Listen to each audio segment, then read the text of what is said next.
At para naman sa ating pabaong pampagood night, record-breaking isang bahay sa Germany. Sa maniwala kayo't sa hindi, higit 600 ang Christmas tree sa loob ng bahay na yan. Nasa frontline ng balitang yan si Laila Pangilinan. Sandamakmak na makukulay na Christmas balls.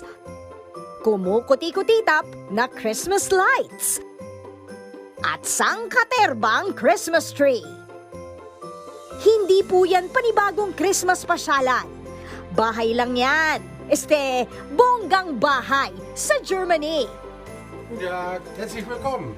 Immerhin. Bahay yan ng pamilya Jeromin. Record-breaking ang Christmas house. 605 ang Christmas tree sa loob ng bahay. May iba't ibang design din. Daan-daang libong ornaments, lights at figurines ang nakasabit. Pati bathroom, may design. Ilang taon na ring nasungkit ng bahay na ito ang world record sa largest number of decorated Christmas trees in one place. Kayo na talaga. Ayon sa pamilya, bukod sa anumang pagkilala, relaxing para sa kanila ang ganitong bihis tuwing Pasko. Nagbabalita mula sa Frontline, Laila Pangilinan, News 5.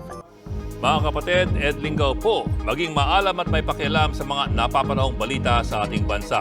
Para sa mas malalimang pagtalakay at paghimay sa mga issue at headlines, tumutok lamang at pag-subscribe sa social media pages ng News 5.